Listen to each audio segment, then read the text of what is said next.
Oke, kita lanjutkan ke soal berikutnya, masih dari ujian masuk Undip tahun 2019 ya. Di soal ini kita akan menghitung titik berat benda gabungan ya, materi kesetimbangan benda tegar fisika SMA kelas 11. Oke, langsung aja kita bahas. Diagram melukiskan benda bidang mungkin dengan ukuran seperti gambar. Koordinat titik berat benda gabungan adalah, jadi jelas ya, yang namanya koordinat itu pasti nanti X, Y. Nah, ini pilihannya ya. Jadi X, Y. Nah, kalau kita cek di sini gambarnya ya, ada dua bangun datar ya yang digabung jadi satu. Yang pertama adalah persegi panjang, kemudian yang kedua adalah segitiga. Nah, langkah-langkahnya adalah kita hitung dulu luas masing-masing bangun ya, luas masing-masing benda. Berarti kalau misalkan di sini A1, lalu ini A2, untuk A1 itu rumusnya adalah panjang kali lebar ya. Lalu untuk A2, ini rumusnya adalah setengah alas kali tinggi. Ini adalah rumus segitiga, yang ini adalah rumus persegi panjang. Kita mulai dari A1 ya. Berapakah panjangnya? Panjangnya adalah 4 ya, dari 5 dikurangi 1. Nah, ini sama dengan 4 ya. Berapakah lebarnya? Lebarnya sama dengan 3. Gampang ya. Berarti A1 nanti ketemunya sama dengan 12 meter persegi. Sekarang kita ke segitiga. Nah, ini adalah segitiganya. Berapakah alasnya? Alasnya sama dengan 6 ya, Dek ya. Kemudian berapakah tingginya? Kalau ini 9, kemudian ini 3, maka tinggi segitiga ya tinggal dikurangkan. 9 dikurangi 3 sama dengan 6 meter ya. Ini adalah tinggi segitiga. Kita masukin sini ya, Dek ya. Berarti kebetulan ini tingginya juga sama dengan 6 ya. Nah, setengah kali 6 sama dengan 3, 3 kali 6 sama dengan 18 meter persegi. Langkah selanjutnya adalah menentukan koordinat titik berat masing-masing benda. Ya, jadi ada koordinat titik berat benda gabungan, ada juga koordinat titik berat masing-masing benda.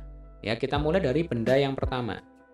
Kalau persegi panjang, kita tahu titik beratnya itu ada tepat di tengah-tengah sini. Ya, kita misalkan saja X1, Y1, X1-nya jelas sama dengan 3. Betul ya? Kemudian Y1-nya ini sama dengan 3/2. Jadi nanti kalau kita tarik garis, putus-putus begitu ya. Nanti di sini akan menunjukkan angka 1,5 atau 3/2. Nah, berarti titik berat benda yang pertama adalah 3,3/2. Nah, sekarang kita bergeser ke benda yang kedua. Segitiga, itu kalau dari matematika kita tahu titik beratnya terletak pada sepertiga tinggi.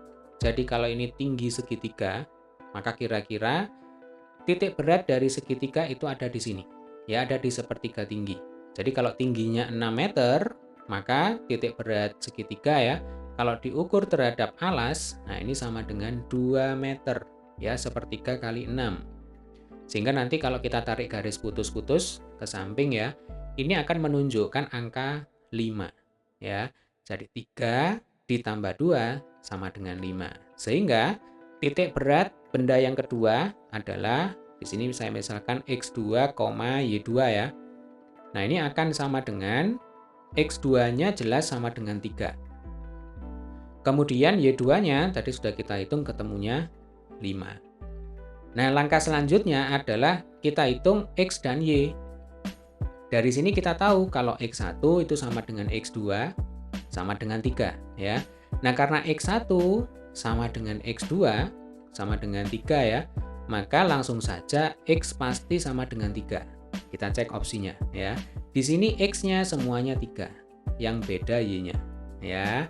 Nah, kalau kita cek Y1 3/2, Y2 ini 5. Nah, maka kita harus menghitung berapakah Y-nya ya. Nah, rumusnya adalah A1 kali Y1 ditambah A2 kali Y2 dibagi A1 ditambah A2.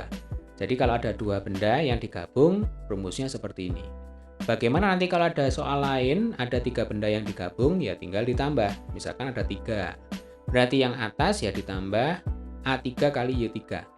Yang di bawah ditambah A3. Jelas ya? Kemudian bagaimana kalau ada soal lain, ternyata X1 tidak sama dengan X2. Ya berarti kita hitung X-nya. rumusnya sama seperti ini. Jadi Y tinggal diganti dengan X ya, atau saya tulis di sini ya Dek ya. Biar enak dipakai untuk belajar. Berarti nanti di sini ada A1 kali X1 ditambah A2 kali X2 ya. Dibagi A1 ditambah A2. Nah, ini kalau X1 tidak sama dengan X2. Atau nanti boleh ya kalau misalkan mau mencoba, adik-adik cukup masukkan saja X1-nya sama dengan 3, X2-nya sama dengan 3 juga, A1-nya dimasukkan 12, A2-nya 18, pasti nanti hasil akhirnya itu ketemunya juga 3. Ya. Makanya tadi sudah saya sebutkan, kita tidak perlu menggunakan rumus yang ini ya, kita tidak perlu untuk menghitung X pakai rumus ya, karena X1 dan X2-nya sama. Sampai sini bisa dipahami ya. Oke, sekarang kita akan menghitung Y-nya. Saya pakai warna biru saja. Jadi Y sama dengan, tinggal kita masukin angka-angkanya ya. A1-nya sama dengan 12.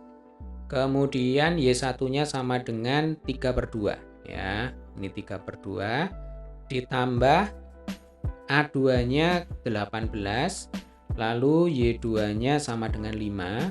Nah, ini kita bagi dengan A1 ditambah A2 ya, 12 ditambah 18 itu sama dengan 30. Betul ya? Kalau 12 dengan 2 ini saya coret, berarti ini 6 ya. 6 kali 3 sama dengan 18 ya, berarti 18 ditambah 18 kali 5 dibagi 30. Nah, ini supaya cepat, langsung saja saya berikan hasil akhirnya ya. Nah, nanti hasil akhirnya itu setelah dihitung ketemunya adalah 3,6 ya.